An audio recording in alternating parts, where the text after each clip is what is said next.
Welkom dames en heren. Het is de eerste week van juli. En het is de weekly lezing voor de Waterman Weegschaal of Tweeling. Oké. Nou. Maandag, dinsdag heb je echt een probleem of een issue met een collega op de workfloor. Zorgen. Als je hebt een kind dat is een rammelie of boodschappen, some sort of a probleem komt voor deze kind. En ik zie dat jullie als ouders proberen een situatie te resolven voor deze kind. Omdat deze kind komt op in some sort of a probleem op de workfloor. Dus weet je bent een moeder en je komt achter dat je kind heeft problemen op de workfloor. En ik zie dat je probeert deze kind te helpen. Op de workfloor problemen. Problemen op de workfloor. Zorgen. Heel veel zorgen. Daar zijn undesirable situaties dat is gebeurd op de workfloor. Mensen recognizen wat is hier. En je hebt ook problemen thuis. Oké. Now, this is, so it's a service. And this energy of service is collega's. You have echt problemen met collega's. En de collega's hebben mee te maken met een rammelie of boodschappen person. En deze person heeft creëerd heel veel problemen voor jullie. En een eind komt voor deze person, oké? Een eind komt voor deze person en at the workfloor. En het is een rammelie of boodschappen en eind komt. En jullie worden succesvol overkomen deze person. Een onderzoek is geplaatst. En hier een onderzoek is geplaatst op een family. Omdat it's so as a family create some sort of a chaos tegen jullie. En je probeert hier aan te werken. En een hele situatie komt op. Iedere keer begin je een situatie op te lossen. Dan daar komt veel meer daarbij. Heel veel issues waar je bent zoiets als Jezus. Wanneer behind deze problemen issue. En een family dat heeft gecreëerd heel veel problemen voor jou aan eind komt. En onderzoeken is nou geplaatst over een family en wie deze person is. En het heeft mee te maken met een rammelie of boodschappen person dat creëert heel veel problemen voor either je kind of either je family. En daar komt nou some sort of onderzoek. Nou, op de werkplaats, daar als je werkt in een bank, financial institution of overheid institutie, some sort of onderzoek is nou hier. Dus ik kan een gemeenteinstelling, een overheidinstelling, een onderzoek is nou geplaatst. En ze is nou op zoek en recognize that there was fraud that was creëerd in een overheidsinstitutie. Oké, dus ik ken de GGG, de GGD, in de gemeentehuizen, noem maar op. Oké.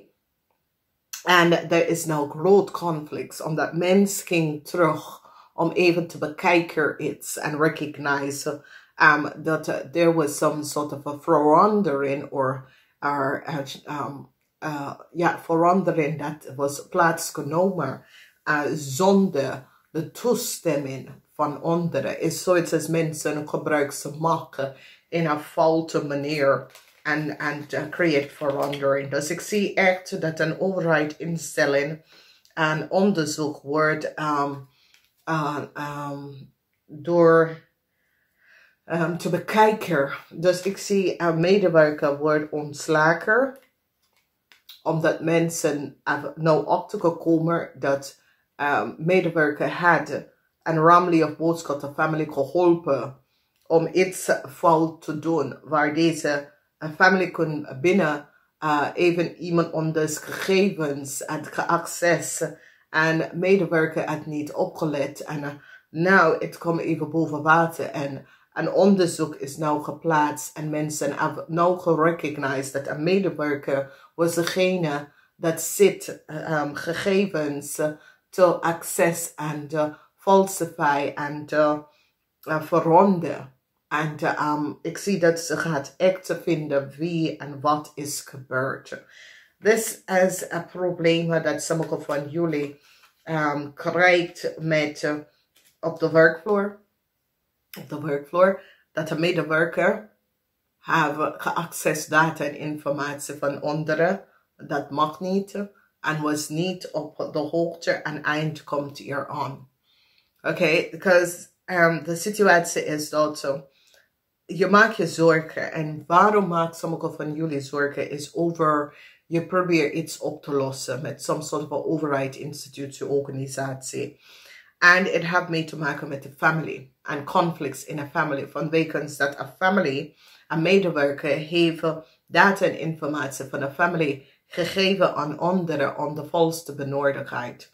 En het is nou boven water dat iemand heeft iemand onder informatie geaccess en verbruik. En het is zoiets als een medewerker was degene dat heeft de data geaccess. En mensen nou gaat even recognize wat is er precies gebeurd. So, sommige van jullie kunnen terug om de bel en zeggen, luister nou, het gaat niet goed in deze instituten vanwege door andere mensen hebben me gegevens of andere mensen kunnen me gegevens gewoon geaccessen zonder de toestemming van u, oké? En nu staan je stevig in je schoenen om je familie gegevens en informatie te beschermd vanwege dat je zag die komt achter dat een medewerker uit je data en informatie aan iemand gegeven aan de volste benodigdheid. En nu staan je stevig in je schoenen dat dit moet best wel opgelost en resolved vanwege dat het is oneerlijk. Dus ik zie dat deze medewerker wordt ontslagen en een groot onderzoek is plaatsgenomen in deze organisatie, institution, omdat het is fraud that was creëerd waar iemand anders access je informatie en data aan de volste benodigdheid zonder je toestemming. Okay? Dus het kan gebeuren in verschillende overheidsinstellingen. Okay? En het is een situatie waar je wil het niet weten, maar pas op. Want meerdere keer heb ik gehoord, oh, wil je de informatie over die en dat weten? Ik weet iemand dat werkt bij de gemeentehuis en die kan ik gewoon even bekijken. Dat is fout. Het is fout. Een medewerker heeft geen toestemming om de buurinformatie om te bekijken. Daarom heb je ooit als een ambtenaar genomen om mensen gegevens en informatie te bestellen, te beschermd. En ik weet het niet, maar die mensen is niet goed getraind om te weten. Dat ga je niet zo doen om in de buren informatie in te gaan kijken en even access en data veranderen. En heel veel mensen is niet van op de hoogte. Je kan geheim op je informatie en je gegevens. En ik zal heel veel van jullie waarschuwen dat doe werk vanuit huis om geheim te plaatsen over je informatie op de gemeente. Dat mensen kan niet je informatie zo opvragen. Omdat je laat je in een kleine geheim dat sommige van jullie is niet van op de hoogte. Iedereen dat doet zaken in het buitenland en je informatie is in het buitenland terechtgekomen. Mensen van in het buitenland gaan gebruiken je informatie en bel de gemeente op om te dingen. Nee, ga even een overheid.nl box gaan aanvragen. Daar krijg je alle informatie van de overheid en de belastingdienst. Gebruik je telefoon om een DigiD-code en gebruik je telefoon met een DigiD-code om je informatie te beschermen. Als je werkt vanuit huis, het is goed om geheim te verplaatsen over je gegevens en je informatie.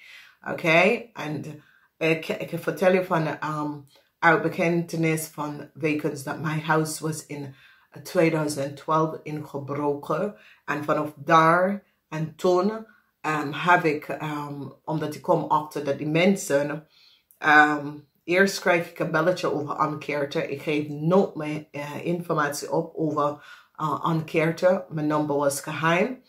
En degene zegt, ja, de gemeente heeft het verkocht. Geloof ik niet. Ik ging even uitzoeken en het was niet waar.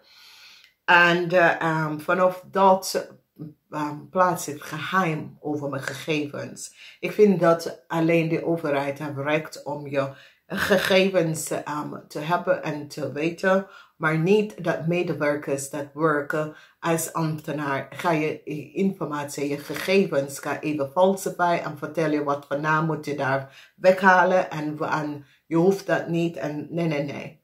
Oké, je weet wie je bent en je staat stevig in je schoenen. En daar was een medewerker dat heeft je informatie, sommige van jullie informatie, want de mensen zijn niet getraind om te weten, als iemand in het buitenland gaat opbellen in Nederlands en vraagt voor je gegevens, is het best om u te bellen om te zeggen, hey, we krijgen een aanvraag vanuit het buitenland. Weet je hierover? Weet je iets hierover? Omdat je telefoon, je huisnummer en je mobiele nummer is altijd geconnect met je gegevens.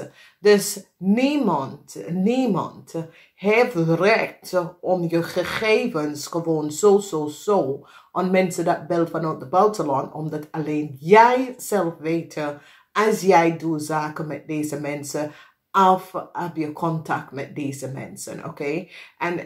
En dames en heren, het is zo rampen met de diefstal van identity, dat het is niet normaal.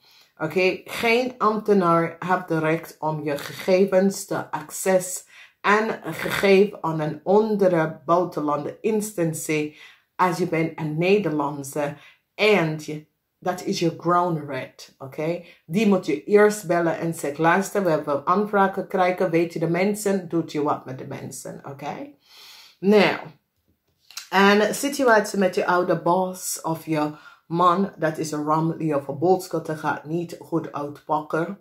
Deze man heeft geen geluk in een situatie. Mensen hebben nou achtergekomen dat deze man en zijn vrouw have creëerd some sort of chaos voor jullie Waterman mensen, of als je je ouders, je bent betrokken met je ouders, met some sort of a chaotic situatie, je vader zit daar om te bekijken, some sort of a nieuws, some sort of a onderzoek over je vader en je moeder. En je vader en je moeder, als je vader en je moeder is een ram, je vader is een ram, leer of boodschappenman, some sort of a problemen met de rechter. Daar komt geen goede nieuws voor je vader in de week. Op vrijdag vanwege de rechter gaat keihard op tegen je vader en wat je vader heeft gedaan. Voor sommigen van jullie is je man, als je bent getrouwd met een ram, of boodschapperson, de rechter gaat even recognize wat deze man heeft gedaan. En een keiharde opstelling hier komt over deze man. Verdriet is hier voor deze man. Je ex-boss, een cycle is nou over voor deze man. Deze man is zwaar verdrietig, maar deze man heeft creëerd some sort of a fraud. Oké, en ik ken een situatie dat je vader heeft je naam of je kinderen naam verbruikt om bij geld bij te komen. En gefraudeerd, een corporation institution, heel veel geld door iemand anders gegevens. En die heeft deze mensen gepakt. Verdriet voor deze man, omdat de rechter wordt keihard op hem gelaten zien dat hij een fraud gecreëerd. Oké? Dus ik kan je man zijn, maar ik kan je vader zijn. Verdriet voor deze man. Dan als we kijken in de weekend, heel veel van jullie hebben some sort of emotional situatie. Je bekijkt wat is gebeurd, als is je man. Je bekijkt wat je man heeft gedaan, wat je zus heeft gedaan, wat je moeder heeft gedaan. Omdat heel veel van jullie hebben mee te maken met een rommelie of boodschap, man of vrouw. En wat ze heeft tegen u gedaan, of hoe ze hebben in een issue of een probleem binnengehaald. Emotie is hier voor jullie vrouwen. En je man dat is een Ramley of Boodschapper person. En je staat stevig in je schoenen omdat je recognize dat zijn fouten kom op je board en create chaos voor jou in your world. En heel veel van jullie is emotional. En je draagt je rug naar deze person.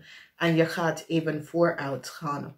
Sommige van jullie, een ram, leer of boodschapper, man of vrouw, creëer some sort of a probleem, issue. Een eind is hier voor jou. Een eind voor je burden. Een eind voor de mogelijkheid dat deze mensen hebben gecreëerd in je leven. Je staat stevig op in je schoenen en je recognize dat ja, ze zijn mijn ouders, maar die chaos dat ze hebben voor mij gebracht. Ik ben van de punt nou dat ik loop weg hiervan, omdat dit wil ik niet. Dit wil ik eigenlijk niet. Omdat ze hebben gewoon chaos voor mij gecreëerd.